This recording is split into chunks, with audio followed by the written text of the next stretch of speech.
There is a word we use to hide in plain sight. The person who is always fine has mastered a performance. It is about learning to hold your own hand. It is about speaking to yourself with radical compassion. It means allowing yourself to feel the grief you suppressed.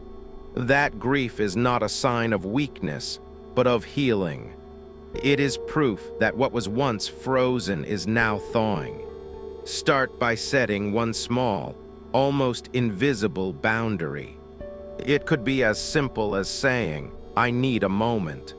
Practice receiving a compliment without deflecting it. Allow someone to do a small, kind thing for you. Notice the anxiety that arises when you are not needed. They have learned that their true feelings are a burden. Breathe through it. You are relearning your worth. Your value is not in what you can do for others. Your value is inherent simply because you exist. You do not have to earn your place in this world. You get to rest without feeling guilty for taking space. The goal is not to stop being strong or capable. The goal is to integrate your strength with your softness. It is to become a person who can be both rock and river. This journey asks you to feel the pain you avoided. But on the other side of that pain is freedom. So they perform stability for the comfort of everyone else. You get to write a new story for your life. A story where fine is no longer your default setting. A story where you can be messy, needy, and real. Where you can finally let that guarded child come home. You never got a real childhood, but you have a future. And this time, you get to decide what it feels like. This performance often starts in childhood. It begins when a child must manage an adult's emotions. They learn that their own needs are secondary. Their sadness or fear is too much for the room. So they learn to swallow their tears and smile. They become the quiet, good child everyone praises. This is a survival strategy called parentification.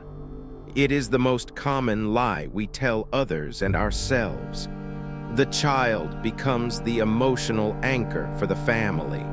This rewires their brain for constant vigilance. They are always scanning for emotional danger. Their safety depends on keeping everyone else calm. This pattern does not magically disappear in adulthood.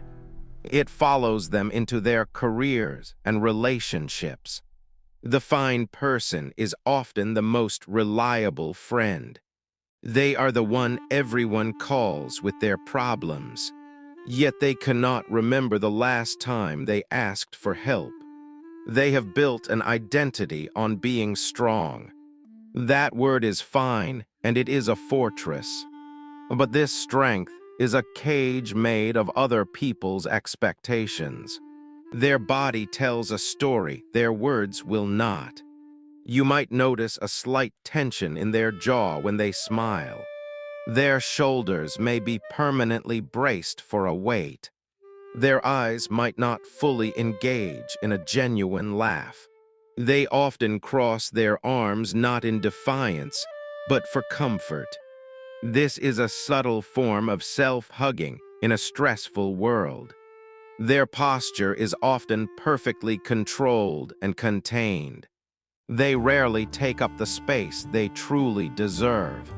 Their feet might point away, signaling a desire to escape. Today, we are going to explore what lives inside that fortress. They are experts at deflecting questions with humor. They will make you laugh to avoid talking about themselves. When you look closely, their smile does not reach their eyes. A real smile creates tiny wrinkles at the corners of the eyes. A performed smile is only a movement of the mouth. Their nodding is rapid, urging you to hurry past their pain. They often hide their hands, a signal of subconscious distrust. Open palms signal honesty, but theirs are rarely visible. They might adjust their clothing to soothe rising anxiety. This is the body's attempt to regain a sense of control. This is the hidden psychology of people who are always okay. Their blinking rate can increase under emotional pressure. These are all micro signs the brain is under strain. Internally, a constant monologue of self-criticism runs. They believe needing help is a form of failure. They mistake exhaustion for a necessary part of success. They feel deeply, but have been trained to be silent. Their empathy is vast, but turned outward, never inward.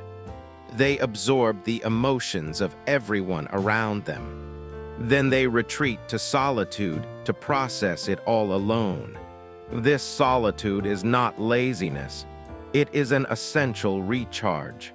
When someone says they are fine, they are often anything but.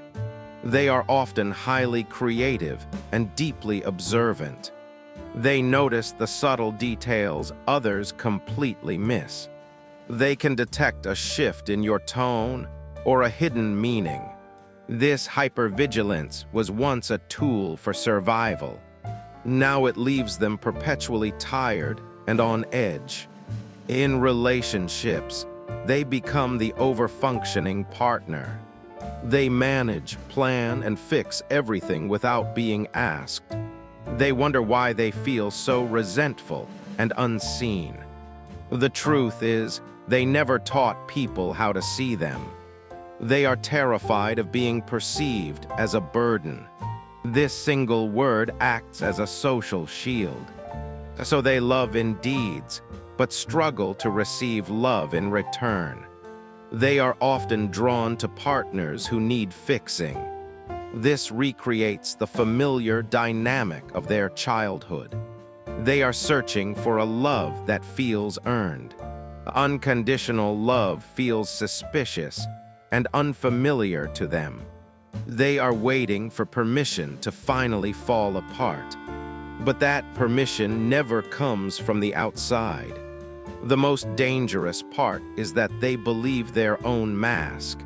They have gaslit themselves into thinking they are okay. They dismiss their pain by comparing it to others. It is a way to end conversations before they even begin.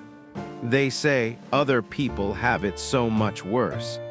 This invalidates their own very real human experience. Their nervous system has accepted chaos as normal. So when life is calm, they feel a sense of dread. They are waiting for the other shoe to drop. Peace feels suspicious, and stillness feels like a trap. If you see yourself in this description, please know this. Your maturity was not the problem. Your lack of choice was. You were a child who did what you had to do. You developed brilliant strategies to survive your environment. It protects a world of unspoken struggles and silent pain. But what saved you then is likely imprisoning you now. The first step to healing is not fixing, but witnessing. You must turn toward the parts you were forced to abandon. That inner child is still within you, waiting to be heard. Ask yourself, what did I need back then that I never got? Perhaps you needed someone to say it was not your fault. Maybe you needed someone to ask how you were feeling. You needed permission to play, to rest, to simply be. You can start giving those things to yourself right now. This is the beginning of the reparenting process.